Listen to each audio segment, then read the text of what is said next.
Hi, this is your pre-reading or pre-listening for your session on holistic working.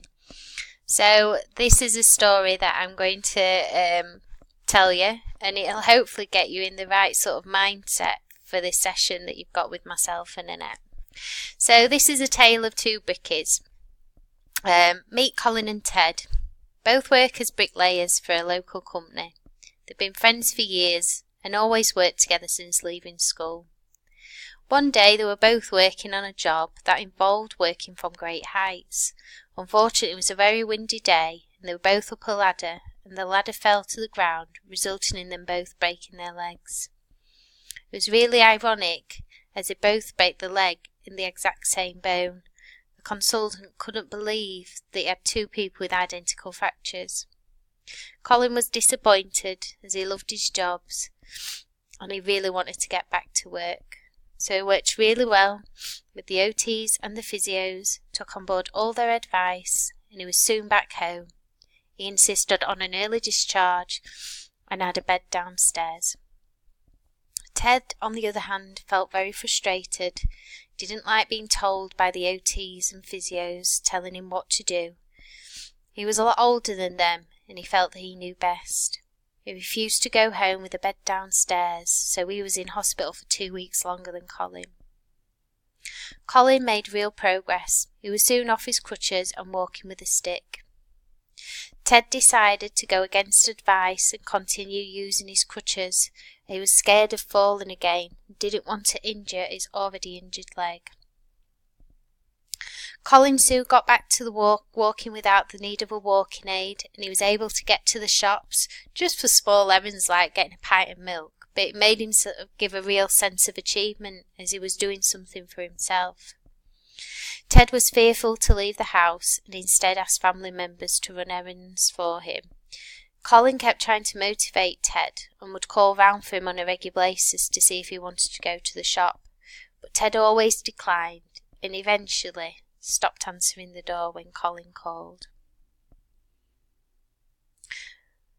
Following advice from the occupational therapist, Colin decided to do some volunteer work.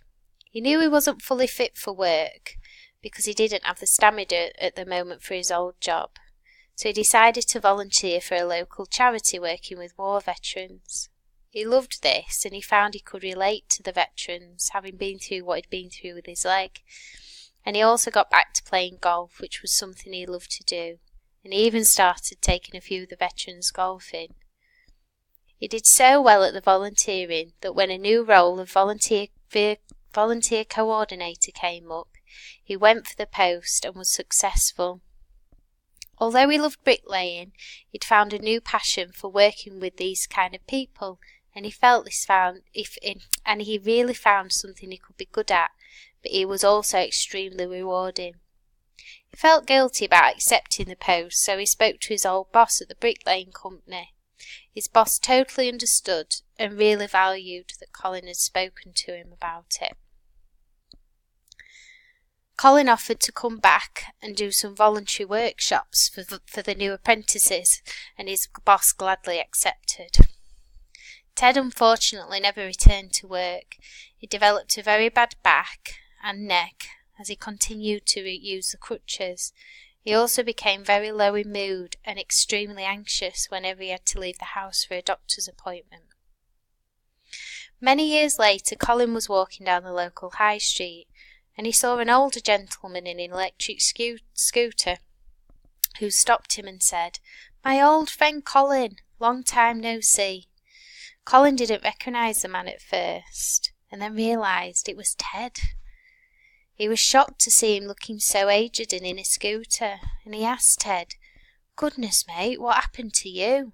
Thinking to himself, my friend must have had a stroke or got Parkinson's disease or something like that. And Ted replied, "You know what happened to me? I broke my leg just like you did, although I wasn't lucky like you, as mine didn't heal properly. That's why I'm like this."